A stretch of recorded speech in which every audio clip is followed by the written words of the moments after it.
Tabloidi gjerman Bild, një tabloid i cili gjithmonë ka hapur probleme dhe avaze për shumë vende të botës, ka krijuar tashmë një problem për presidentin rus Vladimir Putin. Po çfarë ka ndodhur me Bildin? Bildi ka publikuar disa ditë më parë një artikull duke i referuar disa hakerave të cilët kanë arritur të penetrojnë në kompjuterin e Mikhail Putinit, nipit të presidentit aktual të Rusisë Vladimir Putin.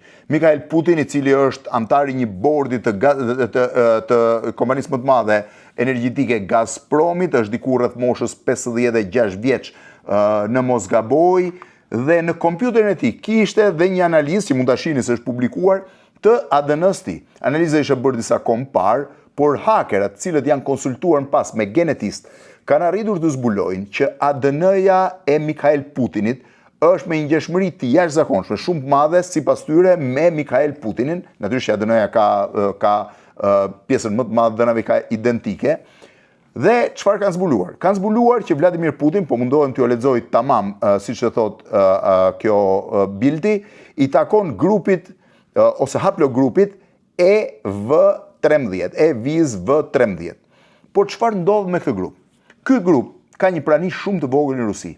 Nëse ti sheh, pra po e quaj prejardhjen më të madhe të rusëve, vetëm 5% e rusëve që jetojnë sot brenda Federatës Ruse kanë prejardhje nga grupi EV13.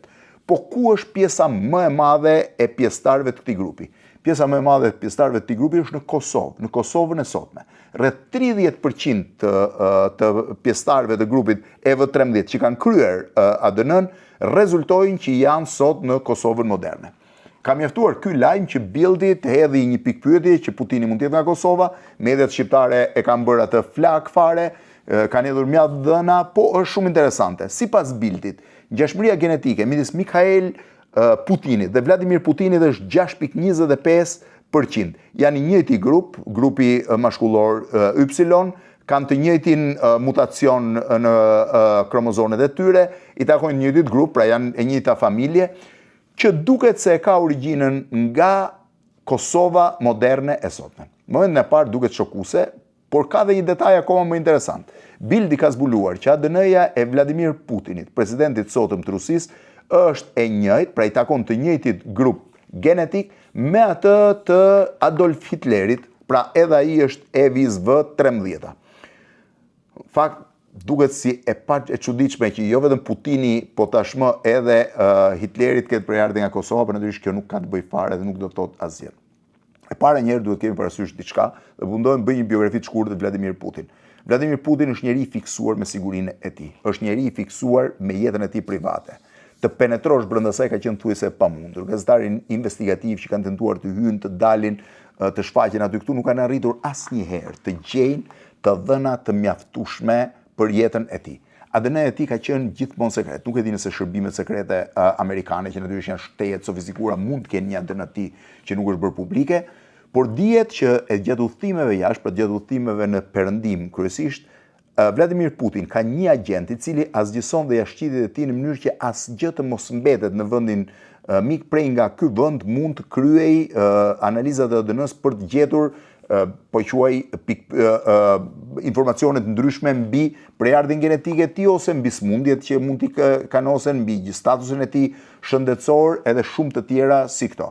Kështu që Putini është aq i fiksuar sa thash një agent i shërbimit sekret rus merret vetëm me asgjësimin e të jashtëqendjeve të tij dhe gjithçka e tjetër që ai të mos lërë gjurmë askund. Por kjo lidhet edhe me paranojën e Putinit si një personazh i cili vjen nga KGB-ja. Nga vjen Vladimir Putin. Shumë veta e dinë, ndoshta shumë tjerë nuk kanë qenë kurioz deri në fund. Vladimir Putin ka lindur në një familje në St. Petersburg të Bashkimit Sovjetik të asaj kohe. Gjyshi i tij ka qenë kuzhinier i Leninit dhe i Stalinit. Babai i tij, jema i tij ishte punëtore në një fabrikë, ndërsa jati i tij ishte fillimisht marinar në një nëndetse, më pas u bë pjesë e batalioneve në NKVD-s, pra shërbimit sekret rus, dhe në fund përfundoi antar i ushtrisë Bashkimit Sovjetik ku plagos gjatë rrethimit të Leningradit. Putini fillimisht jetoi në periferitë e Leningradit, më pas në moshë shumë të reja u fut në shkollën e KGB-s. KGB-ja ishte shërbimi sekret rus, i cili merri sa me kundër zbulimin jashtë, aq edhe me po i quaj ruajtjen njësoj si sigurimi i shtetit Shqipëri me ruajtjen e situatës brendshme, armiqve të brendshëm Bashkimit Sovjetik, disidentëve dhe gjithçka e tjetër brenda Bashkimit Sovjetik.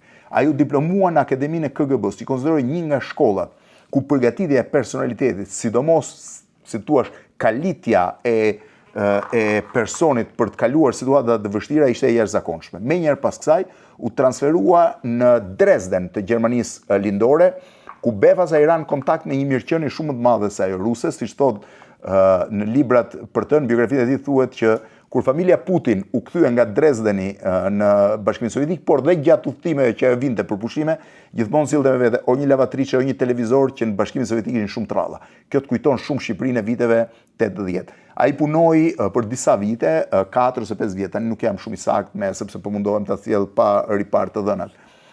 Në Dresden, Gjermanisë, ku pa edhe dizintegrimin e sistemit, po e quaj, të satelitëve sovjetik. Ai pa rrëzimin e Gjermanisë lindore, ai pa vizitën e Gorbachevit që deklaroi në qoftë se ju nuk bëni reforma, do t'ju rrëzoj vetë populli, pra që i lau duart me Gjermaninë lindore, ai u rrethuas bashku me agentët e tjerë sekret të Stasit, në zyrat e Stasit, ku qëndronte edhe ai nga protestuesit, po arriti të shpëtoi, u kthye në Sankt Petersburg, gjeti punë fillimisht si zëvendës kryetari i bashkisë së Sankt Petersburgut, pastaj më pas filloi një karrierë si antar i Këshillit Presidencial në Rusi, drejtues i shërbimit sekret FSB-s ruse, pra mbas dizintegrimit të Bashkimit Sovjetik 1991, më pas si zëvendës kryeministër për një vit i Rusisë, dhe që prej 31 dhjetorit vitit 1999, në vigjilje të mileniumit të ri,